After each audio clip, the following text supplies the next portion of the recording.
Today, I am reading into the congressional record 100 reports of corruption from Donald Trump's first 100 days in office. Now, when he ran for office, Trump promised repeatedly that he would lower costs on day one. But instead of following through on his promise, Trump and his administration have paved the way for the president, his top officials, and his billionaire buddies to personally feed at the trough of government corruption. So, count with me. In just 100 days, Donald Trump, his family, and his administration have, number one, turned the White House into a Tesla dealership. Number two, fired independent commissioners at the Federal Trade Commission. Number three, punished former officials who opposed his 2020 election lies. Number four, paid for the White House Easter egg roll by soliciting corporate sponsors who have business pending before the government. Number five, helped Trump's son set up a club, pay $5,000 for access to Trump's cabinet. Number six, declare that there would be no tariff exceptions, then permit Apple's CEO behind-the-scenes access, and poof, iPhone tariffs were cut. Number seven, created an opening for insider trading by reportedly giving Wall Street exclusive information about how trade talks were going. Number eight, hosted million-dollar dinners between big pharma CEOs and their regulator, RFK Jr. Number nine, launched crypto meme coin right before the inauguration to make millions of dollars, then increase the value of those coins by signing executive orders making crypto a priority. Number 10, launched a meme coin for Melania, too. Number 11, promised his, quote, rich as hell donors a giant tax handout and working hard to deliver. Number 12, weakened rules insulating government workers from politics.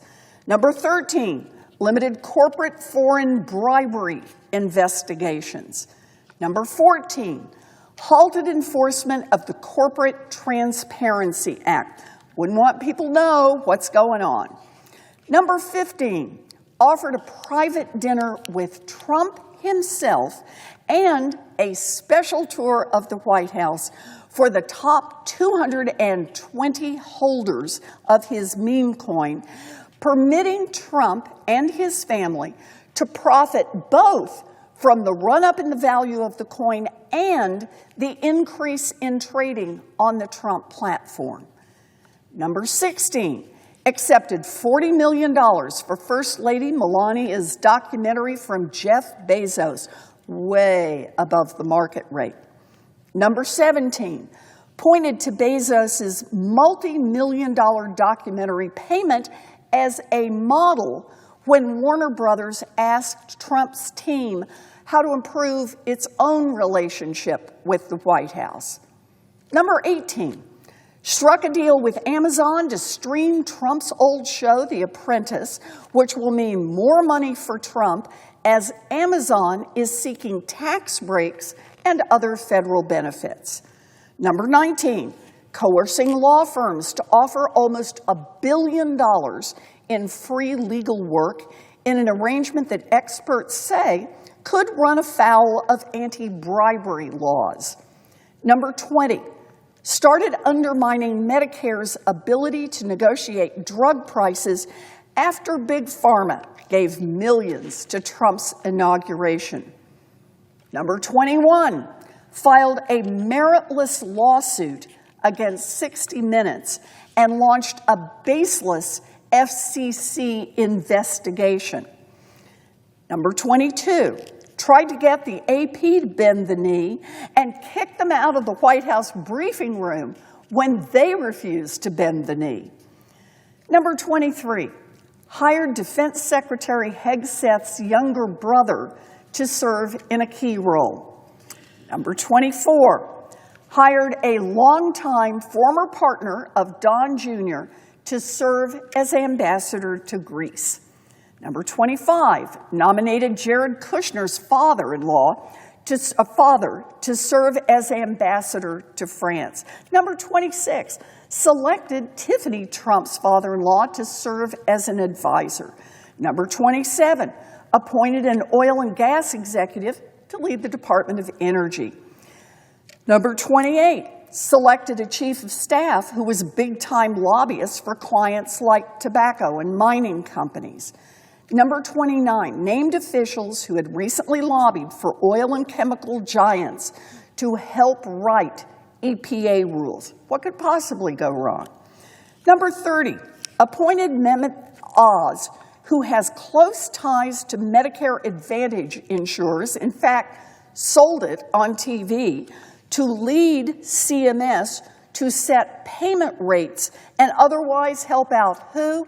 Medicare Advantage insurers.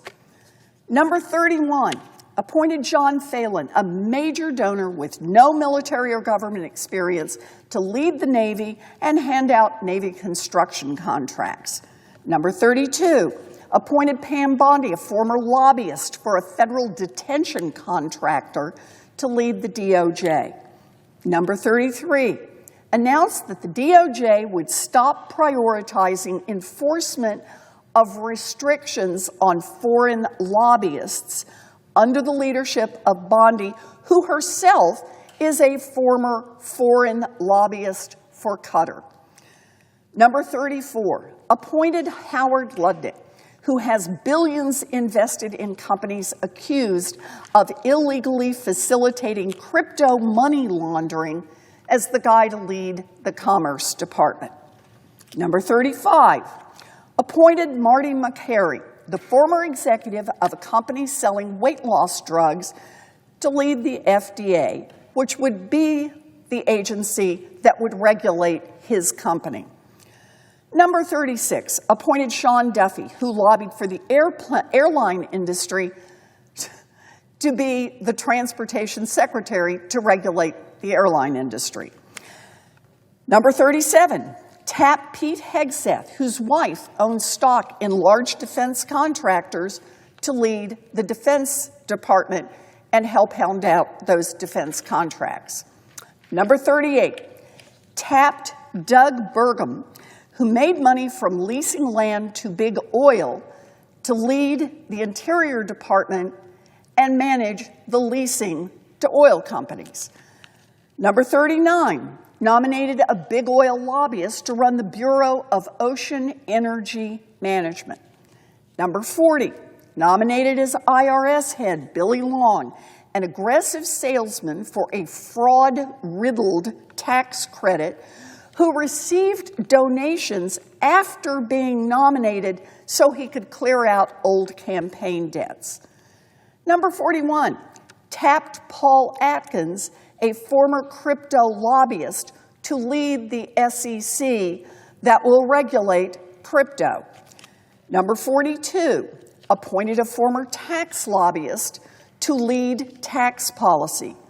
Number 43, appointed Robert F. Kennedy Jr., who planned to get paid for anti-vax lawsuits while he was heading up HHS and could affect the outcome of exactly those same lawsuits. Number 44, appointed a top Pentagon official who led a firm investing in defense contractors and has directed DoD to outsource as much as possible to defense contractors. Number 45, appointed someone who lobbied to privatize Medicare to lead OMB's health care budget. Number 46, installed Steve Daines to effectively lead DOGE while also leading another Musk company. Number 47, installed another DOGE leader to control Treasury's payment system while still holding down his day job, as a software CEO. Number 48, handed power over crypto policy to a White House crypto czar who leads a venture capital firm that heavily invests in crypto. Number 49, selected a border czar who led a firm that got tens of millions of dollars of federal contracts for Homeland Security companies. Number 50, appointed Treasury Secretary Bessent, who is gutting the IRS so that it can't audit rich tax cheats because he himself is a tax-dodging mega millionaire. Number 51, pardoned Rod Blagojevich, the former Illinois governor convicted for corruption after his vocal support for Trump. Number 52, pardoned January 6th insurrectionists who tried to overturn an election that Trump lost. Number 53, pardoned a Trump loyalist found guilty of wire fraud. Number 54, pardoned the son of a longtime Republican donor. Number 55, pardoned a corporation that had been fined $100 million for money laundering. Number 56, launched his own stablecoin while preparing to sign legislation that will help stablecoin and let Donald Trump oversee it. Number 57, sold merch with presidential branding. Number 58, disbanded DOJ's crypto unit after business talks between Binance and a Trump-backed crypto company ramped up. Number 59, halted SEC enforcement actions against crypto companies that enriched Trump personally. Number 60, met with crypto executives who are asking Treasury to back off of oversight of their companies, all while simultaneously exploring a deal to list a Trump-linked crypto company's new stablecoin. Number 61, maintain financial ties between Trump officials and Trump's media company. That includes FBI Director Kash Patel, who was given a huge award of Trump media company stock. Number 62, nominated Attorney General Bondi, who owned $2 million in DJT shares. Number 63, paid the Education Secretary almost $1 million in Trump media company shares. Number 64, Intelligence Board nominees who have millions in Trump media company shares. Number 65, selected a special envoy to the Middle East who wants to develop real estate in Gaza while running his own real estate firm, while he is special envoy to the Middle East. Number 66, appointed an FBI director who consulted for the Qatari government. Number 67, picked that FBI director even though he also received millions of dollars from a Cayman Island holding company with ties to China. Number 68, decided to cancel the direct file program.